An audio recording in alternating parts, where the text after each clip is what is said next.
Okay, welcome everyone to the course on interpreting scripture. Thank you, online students, for joining us, and welcome to all our e learning students who will be listening to this lecture later on. Um, we'll begin studying this course, interpreting scripture. Very interesting course, important course. So, we'll begin with a word of prayer. Can one of you please lead us in prayer, please? Can you lead us in prayer, anyone, quickly? If not, just pass it on to somebody else who wants to pray. Yes. Heavenly Father, we come before you, Lord. As we come to this hour, Lord, we ask you, Lord, that you will give the spirit of truth, the spirit of wisdom, the spirit of revelations, Lord. That we ask, Lord, that we want a sound mind to listen all your truths and revelation, Lord. We submit this to us into your hands, Father God. You take over and move in our lives, Lord. In Jesus' name, I pray. Amen. Amen. Thank you. So, in this course, interpreting scripture, I've posted a PDF of this copy of this book, interpreting scripture. So it's out, um, and we'll be studying this in a few weeks from now. Okay. Before we look at this book, we look at another APC publication which I have posted in the stream page. Another APC publication called uh, God's Word, the Miracle Seed. Okay, it's on the stream page, so please follow through all of our in-person students. Those printed publications is not available now, so you can log into your Google Classroom and you can access it from the stream page, or you can go to the APC website, go to the tab on books, English books, and you'll find that book, and please follow through. Okay, so in this course, we'll begin this course by studying why the Word of God is very important in the life of a believer. Okay, and we'll examine how we can get God's Word to work in our lives. So we know God's Word is very, very important, but how to get the Word of God into our lives, and how do we get God's Word into our lives? It is through meditation. Okay, so we learn how to meditate on God's Word, and then we'll talk about the importance of correctly interpreting the Word of God. And for that, we will be using this publication. And before that, studying the importance of the Word of God, and about meditation, we will be studying it from the APC publication, God's Word, the Miracle Seed. Okay. So we would talk about why God's Word is important. We will look at how to meditate on God's word. Then we will talk about how the importance of correctly interpreting the word of God. And then we'll talk about the tools and methods. So I basically share some tools and methods that we can use to study the scripture. And then we'll go on from there to a few guidelines to keep in mind when reading the scriptures and when we are interpreting it. And towards the end of this course, we'll pick up a few difficult passages in scripture and see how we can interpret it. Okay. Now, this is a very important course. I'm not saying it because I'm teaching it, okay, but because we're going to learn how to interpret scripture. And this is something that we must follow for the rest of our lives and for the rest of our ministry. Okay, especially when we are ministering to other people, when we're serving other people, we have to be very careful to make sure how we interpret the word of God. Okay, therefore, when we are interpreting God's word, we're studying God's word, we're teaching it, we'll be preaching it to people, we'll be speaking it to them. And so it's important for us to correctly know the word of God, correctly interpret the scriptures. Okay, so last week we began initially looking at the importance of the word of God. Okay, and we looked at the importance of the word of God from the book God's Word, the Miracle Seed, which is an APC publication. So for those of you in class, you'll get your printed copy. It will just come, okay, from the warehouse. For those of you who are online students, and those of you who are in Bangalore or in India, you can write to book requests at apcwo.org. I'll just paste that in the chat section. Okay, so you can write to this email address, and you can send your address, your home address, your postal address, and your mobile number, and you can tell them what books you want. Okay, and we will send it. So you can even ask for the copy of this book, Interpreting Scriptures. So those of you in Bangalore city, you're not part of the online in-person classes, and those of you also in India can ask for these books, and we will post. Okay, and the posting will be free, so you don't have to worry. You can just ask. If not, you can just use the PDF copies that are available, which I've posted as well. Okay, so we will use this book to cover the God's word, the miracle seed. We'll use it to cover a very important truth about why God's word is important and how to get God's word into our lives. And we get God's word into our lives through meditation, meditating on God's word, and learning how to sow the seeds of God's word into our lives. Okay. Now, the purpose of reading the Bible. What is the purpose of reading the Bible? Why do you read the Bible? To God speak with me. Okay, because you want God to speak to you. Okay. Why do some people read the Bible?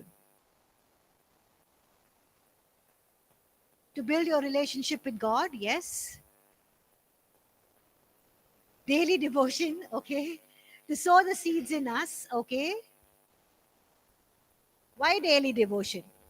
Because it becomes a ritual, okay. Some people read it to just get information, to know what the Bible says. But the purpose of reading God's word is to allow it to change our lives. So that our lives are changed, so that our lives are built up, so that we can become more Christ like. Okay. So while it's important for us to interpret the word of God correctly, okay, and we use our minds to understand scripture accurately, we should not just stop there. We should not just stop there as a daily devotional or a ritual, but the word must move from just reading and understanding to getting that into our hearts. So just reading God's word and saying, oh, I finished my ritual of daily devotion, but it was moved from just reading to understanding it in our hearts and our minds. And when we understand it, it works in our lives and it transforms us. Okay, but how is God going to work in you and me? Okay, so one of the most important ways God works in you and me and through our lives is, what does He use? His word. What else does He use? The Holy Spirit, yes. And what else?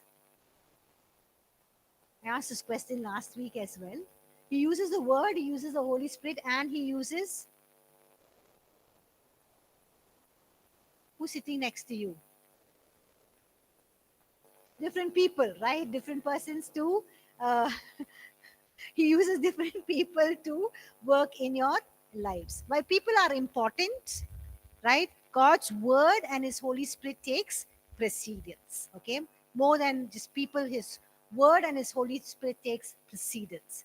Now, for example, if you want to get rid of bad temper, or you're somebody who is always gets angry, or you want to get rid of fear, or you want to get rid of anger and you want to become a more patient person and a more gentle person, you can say, you can pray and say, God, change me, right?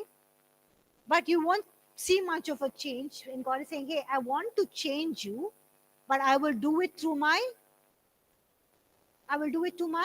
word, right? That is what I will do. So you must give place to my word in your life. And then we are scratching our heads and wondering how to give place to God in my life to overcome bad temper. I thought I had to pray about it. Yes, you have to pray about it. God is saying, hey, I will change it through my word. Okay. So what do you need to do? You need to pull out scripture passages that speaks about anger, and what do you or anger issues that you're struggling with. For example, James chapter 1 verses 19 and 20 says, be quick to listen, slow to speak, and slow to become angry, for anger does not produce the righteous life that God desires. Okay, so you take out the scripture passage, or you take out another scripture passage, Proverbs chapter 22, verses 24 and 25, and that verse warns us against, associating with any angry person, lest we learn their ways. Or if you look at Proverbs 16:32, it teaches us there that he who rules his spirit is better than one who takes a city. So what do? You put on all these scripture verses and you meditate on these scripture passages. That means you let these words, not meditating means not like saying, okay, be quick to listen, slow to anger, slow to speak, because it produces a righteous life, be slow to, you don't keep repeating it, okay, like vain babblings, okay, but what do? You just get that into your heart. And when you get that into your heart, it begins to change you, because these are not just nice scripture verses. These scripture verses are alive and full of power. Why do I say it's alive and full of power? Hello, wakey, wakey. Why do I say these scripture passages are alive and full of power? It's the word of God. Yes, it is the word of God. And the word of God is living and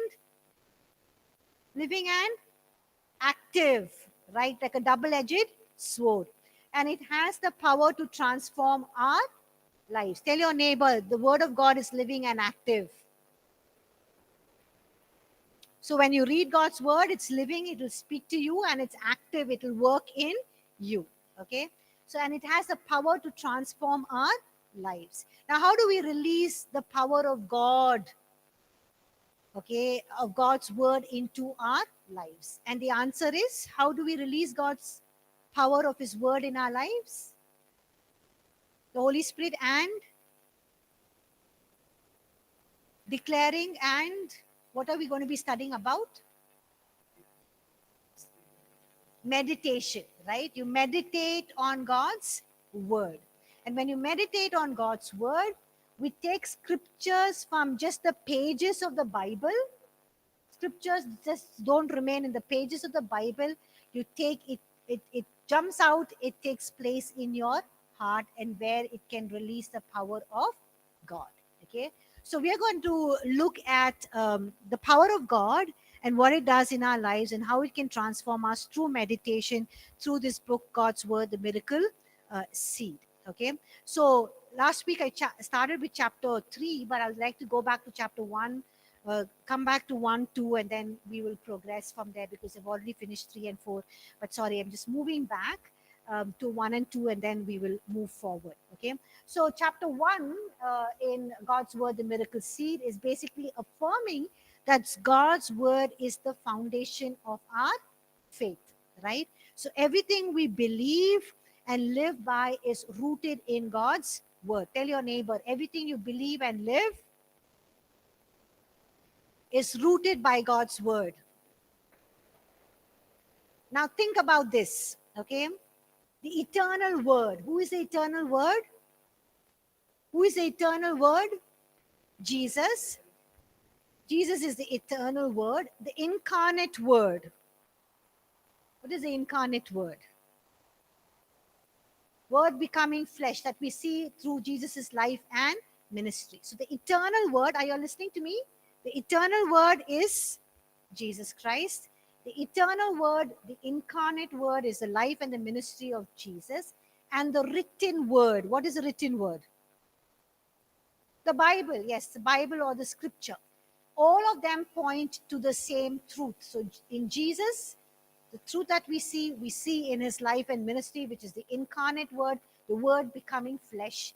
And we also see it in the written word. And all of them point out to the truth of who God is, what he has spoken, what he is going to do. Okay. So Jesus Christ became the incarnate word. Incarnate means what? Word becoming flesh. Okay. So before he came, the incarnate word was, people referred him to as what? Before Jesus came as the incarnate word, he was referred to as what? What word was he referred to as? Okay, the Messiah, Savior. He was referred to as the eternal word. Okay, meaning eternal means what? Everlasting. He was always there. Eternal past, eternal future. Okay, and we know from John chapter 1, in the beginning was the word, and the word was with God, and the word was God. Okay, so it's illustrating to us that he is eternal. Okay, and what is truly amazing is that even Jesus Christ, when he walked on the earth, he lived by the written word. The eternal word that became the incarnate word lived by the word. Can you see that? Okay, that is so amazing. Okay, that is so profound to think that God himself in human form would choose to live according to the written word, right? When Jesus was on the earth as man, we know that he studied scripture and he read them, yes or no, right? Isaiah chapter 50 verse 4 says, he awakens me morning by morning, he opens my ear as the learned. Okay, so this is a prophecy talking about Jesus, and it shows that he grew in the wisdom and stature by reading God's word. Okay, so he was reading God's word, he was sitting in the temple, he was asking questions. Okay, even when he resisted the devil, when the devil tempted him, he did not rely on his divine identity. He did not tell devil, hey devil, you know who you're talking to? We're talking to God, right? He says, I am God. How can you tempt me?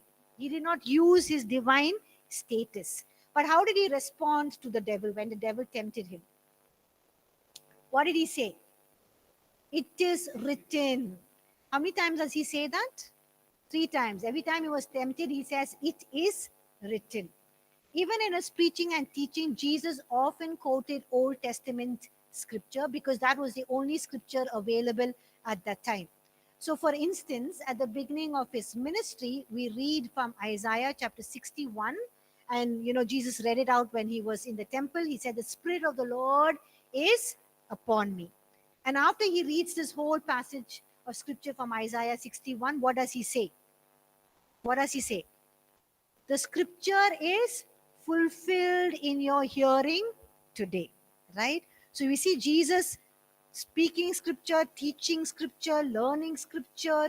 When he was faced with temptation, he spoke scripture. Even his ministry was aligned to scripture, right?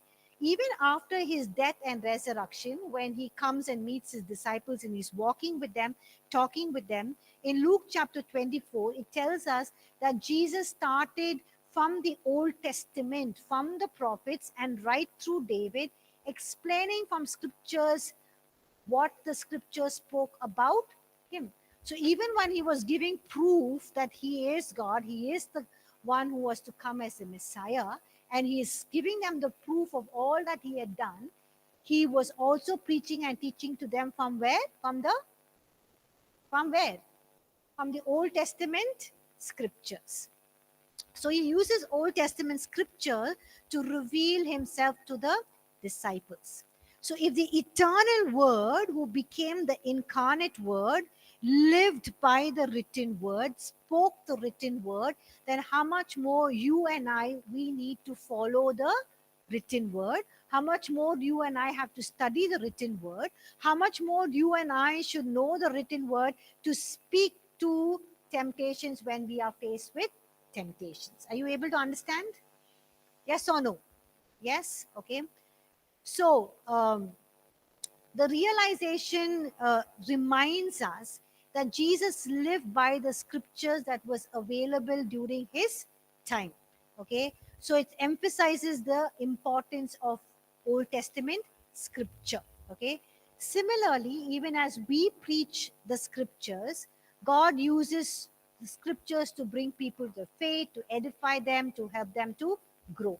So Paul writes in 2 Timothy chapter 3 verses 15 and 16. It's a very familiar scripture passage. What does it say? All scripture is inspired by God or God breathed. Okay, so Paul is reminding Timothy that the scriptures that he has learned were the holy scriptures. Now, what scriptures he's referring to? He's referring to the Old Testament scriptures, right? Because when Timothy was there, the New Testament had not yet been compiled. So, emphasis is that all scripture, including Old Testament and New Testament, is given by the inspiration of whom? God, right? Now, today, many people question, why should we read Old Testament? Reading only New Testament is more than enough. But it's crucial for us to understand that all scripture is inspired by God, which includes even the Old Testament scripture. That means we need to approach scripture with reverence, recognizing its value and its richness as the word of God. Okay.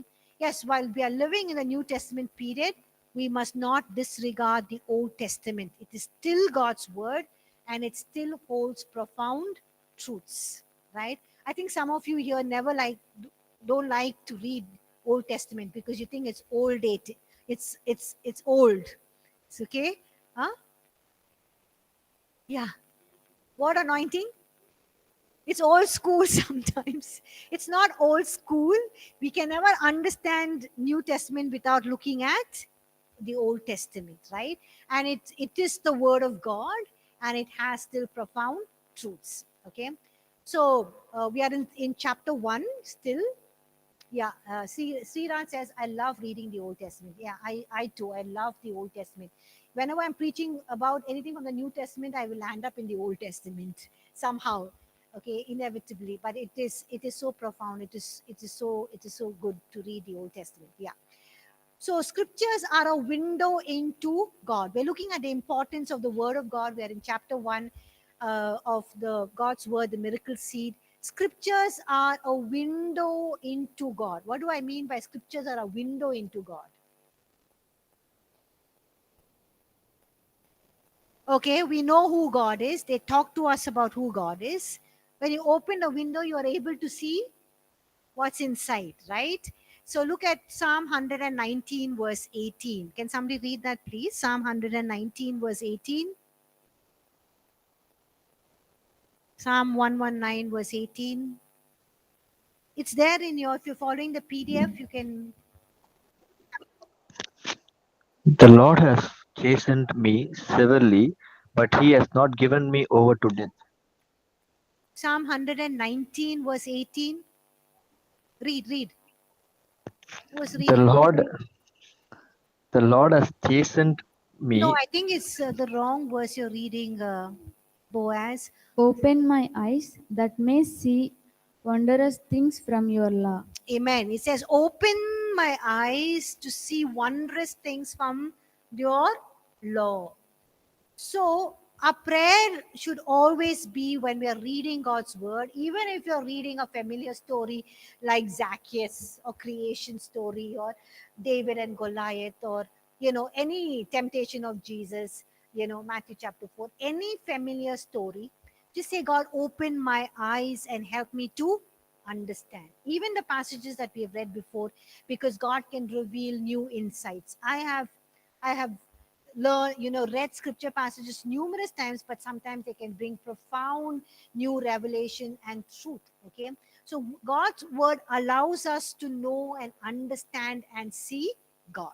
Okay, the next point is that scriptures are a standard of a pattern.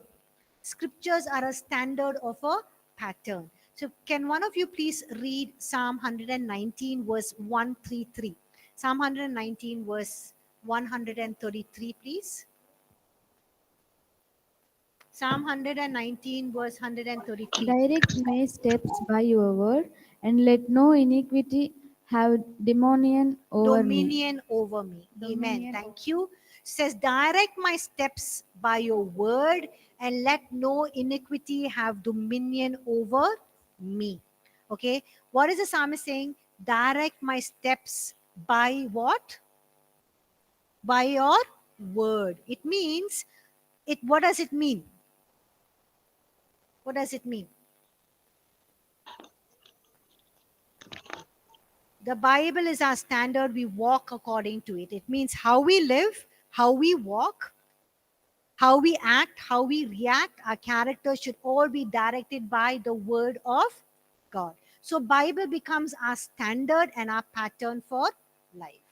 The next point, scriptures are also our final authority. Scriptures are our final authority. Can one of you please read Psalm 119 verse 101? I Psalm- have restrained my feet from every evil way, that I may keep your word. Amen. It says, God, I'm not going to do anything wrong. Why? Why am I not going to do anything wrong? Because, yes, I want to keep your word. That means, God, I am submitting my life to your word, and your word has the final authority in my life and over my life, and I'm submitting my life to your word. Okay, so this is how we need to approach God's word. Okay, so when you're reading God's word, just don't do it as a quiet time, as a meditation, as a ritual. When you're coming to read God's word, you say, God, open my eyes to the truth in your word. Okay, and say, God, I've read this scripture passage.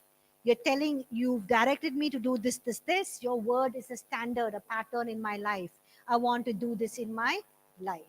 And then we also say, God, your scripture is the final authority, right? And I want to submit to your word. You're telling me to do this. You're asking me to live like this. You're asking me to have these attitudes.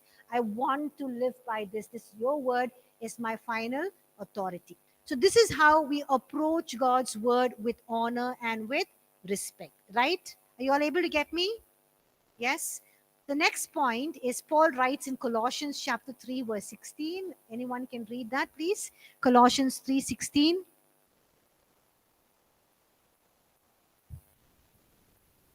Let the word of Christ dwell in you richly in all wisdom, teaching and admonishing one another in psalms and hymns and spiritual songs, singing with grace in your hearts to the Lord.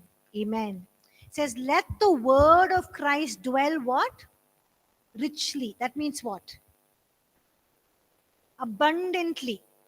Okay, very interesting.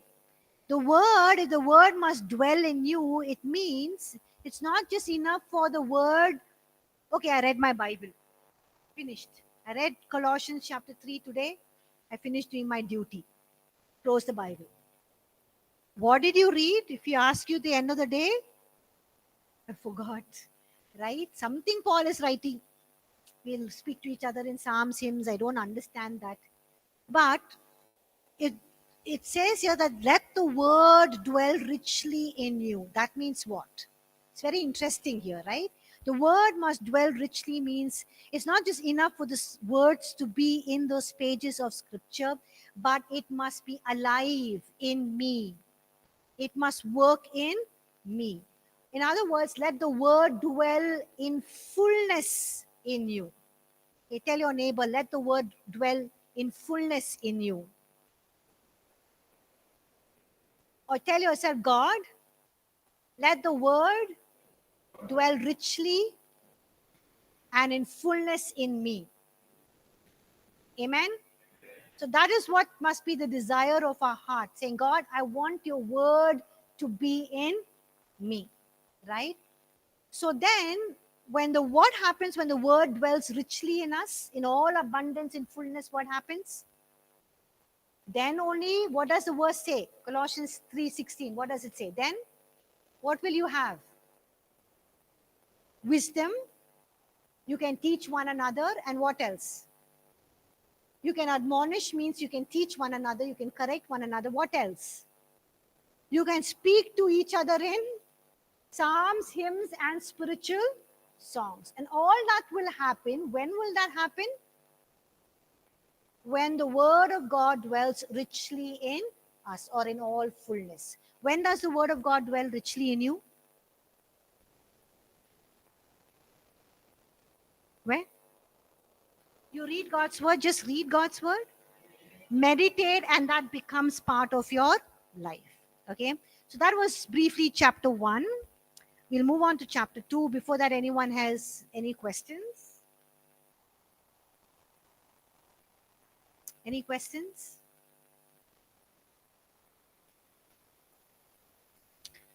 Okay, in chapter 2, you have a question? Okay, in chapter 2, we are going to understand that God's word is pure and God's word has power, right? What is the meaning of saying God's word is pure? What do we mean when we say God's word is pure? His word is pure means what? It's only truth, okay? That means God's word is what? God's word is what? God's word is pure means God's word is the truth, right? Because He is the truth. He is pure and holy. His word is also truth. And His word is powerful. Let's read Romans 11:33. Okay, can somebody read that? Romans 11:33, please.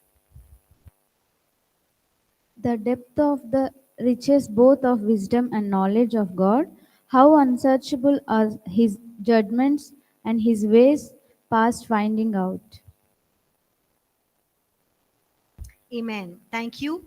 So God's word is beyond what? God's word, His wisdom, His understanding is beyond what? It's unsearchable, and also it's beyond our understanding. Yes. God's wisdom, His understanding is beyond our understanding. And yet, the same God who is so infinite in His wisdom and knowledge and understanding has given us a portion of His wisdom, His knowledge, and His understanding. Amen.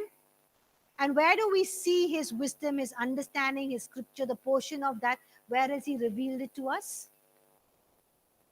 Where has He revealed it to us? In His word, yes, scriptures. Scriptures are a portion, meaning scriptures are a portion means it is a part of God's infinite wisdom, knowledge, and understanding. So if you have, when you hear some people say, wow, what profound understanding, revelation, wisdom that they have, right? And you like to listen to such people's sermons. I don't know if you like to listen to such people's sermons. It gives you a desire to go and listen. There are so many millions of preachers on the face of the earth, but you choose some because some of them have profound truths and revelations which they really preach and teach, right? And you're saying, wow, I never thought of it like this. How amazing. You like to listen to that people and you hold that person in reverence, in great honor because of their wisdom. So can you, when you read God's word, it's not like, oh, I really have to read the Bible. Some of us are like that. I have to read the Bible. Otherwise, I've not finished my ritual. God will ask me, He'll punish me. But ever do we approach God's word by saying, hey, actually, in this word is this great God's wisdom, understanding, and knowledge. And just portion of it, He has revealed it to us. So let me know what is His wisdom, knowledge, and understanding. I think that is something that we can approach reading God's word from now on. Okay, this God whose ways are so different from our ways, His thoughts are so higher from our thoughts. He's revealing His thoughts and ways for me. Let me read His word. Okay, so scripture, even though it's just a portion of God's infinite wisdom, understanding, knowledge, ways, is just enough for us, right? It's just enough for us. It's enough for us to just read it, understand it, and live by that. Because that is what we need. That is what you and I need. And we can fully depend on it, and it will work in our lives because it is the truth and it is His power. So don't say, okay, just a portion. So what's the point? That portion is just enough for us. Everything that God wanted to reveal about Himself, about life, about creation, about His ways, about about understanding Him is in the scripture. And that is more than enough. We don't need anything more. Amen? The next point is only one person believes and said an amen. Okay, the next point is we need to understand. Look at what Psalm 138, verse 2 says. Someone read Psalm 138, verse 2, please. I will worship toward your holy temple and praise your name for your loving kindness and your truth, for you have magnified your word above all your name. Now think about this. What is this verse saying? What has God magnified above his name? Look at Psalm 138, verse 2. What has God magnified above his name? His word. Yes. If you put it in simple language, this phrase, God is saying, hey, my word is more important than my name. Here we are reading, for you have magnified your word above your name. If you just put it in simple language, what God is saying here is, He's saying, my word is more important than my name. Now, how is that? Or why is that? Why do you think God is saying that my word is more important than my name? Come on. What does it mean?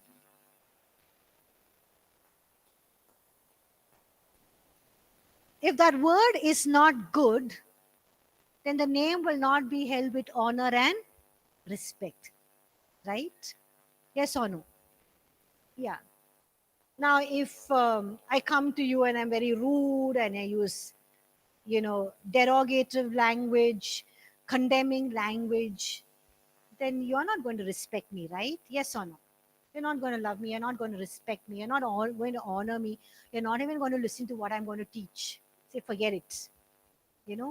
So if somebody says and does not do what they say or live by what they say, you're not going to honor and respect that person. Yes or no? You're not even going to listen to that preacher. So if God is not going to fulfill and do and keep his promise and his word, then we know that God does not, we cannot honor him for who he is, because what he says he does not do and live by it. So he puts his word in an even higher standard than his own name, because his name is only good as his word. Right? Yes or no? So we honor God also because he keeps his word. He's true to his word, right? So that is what it says. He says, my word is more important than my name. That means my name and the word of God cannot be separated. It goes hand in hand. What he says is who he is. What he says is what he does and who he is in his nature and his characteristic. Okay. So how important is God's word to God? How important is God's word to God? It's more important than his own name, right? That's how God holds his word, which means if he has spoken, he will do it, he will keep it. That means when you declare God's promise, it's God, what God has spoken, he will have to perform it for us. He will have to come through for us. He will have to do it for us. That's how highly he holds his word. If he has spoken it, he will keep it. Amen. Amen. The next point, God's word is also as strong as his character. Tell your neighbor, God's word is as strong as his character. Hebrews chapter 6, verse 11 to 18. Okay. Now, the writer of Hebrews is saying something here. He says, God made a promise to whom? Okay, turn to Hebrews chapter 6, verses 11 to 18. It's there in your notes. Who did God make a promise to? Abraham. And who does he swear by? Himself. Why? Yes, he's above anything or anyone else, right? There's no one greater than him, so he swears by himself. Okay. In verse 16, what does he say in verse 16? For men, when they swear by someone or something greater. But when God gave this promise, there was no one else greater. So what did he do? He said, surely I will bless you, which means he swears by himself.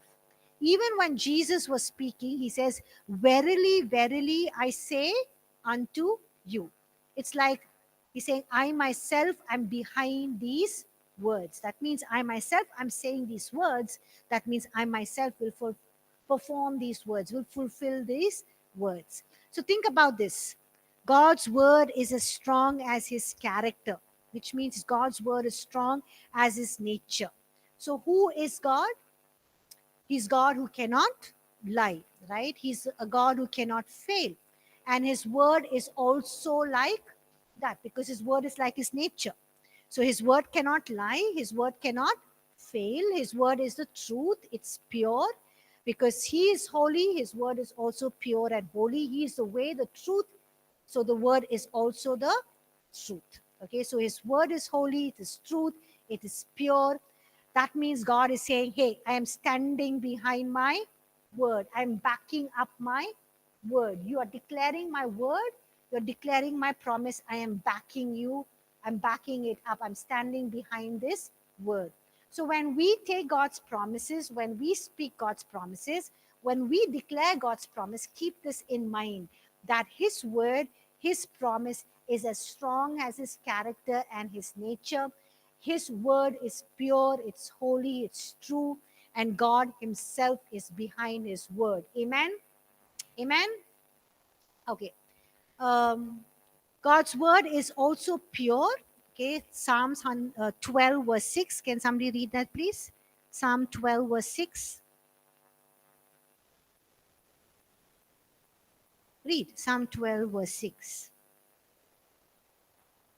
Who has the mic? There's only one mic today. You can pass it on to others as well. Okay. The words of the Lord are pure words, like silver tried in a furnace of red, purified 7 times. How is God's word? Pure. And it's like silver. Okay, so this verse highlights a significant truth about God's word, that it's pure. And the psalmist is comparing God's word to what? Silver. And silver, what kind of silver? That is purified how many times? 7 times. What does it mean? Perfect. No trace of impurity. Okay. So God's word is truth. That means there can be no error and no lie. That means when people pull out errors in God's word, it cannot be, because God's word is without error. It's an infallible word of God. It's the truth. So when we read God's word and his promises, we must approach God's word with this conviction. What is the conviction we approach God's word is with that God's word is the truth, and I believe it, right? In today's culture, we can't take people by their word, right? Even when we are looking at various YouTube videos, or if you're looking at various uh, news and all that, some of them we wonder, is it true or fake, right? Suspicion has become so much part of our mindset because of the world that we are living in. So even when we come to God's word, we say, okay, God said, I will remove all sickness from your midst. Can he really do that? God says, I will supply all your needs according to riches in Christ Jesus. Can he really do that? Can he supply all my needs? Sometimes we wonder, right? God saying that, um, you can do all things through Christ who strengthens me. Can I really do all things? We also approach God's word with that mindset, right? Because we live in a very suspicious world. But we need to override that and say, God, I have this back of my mind, but I'm approaching your word because your word is true, it's pure, and I believe that your word has no errors and you are able to perform it. Amen. Amen. Okay. So it's 10:50. We'll go for our break and then we'll come back and continue after the break. Thank you.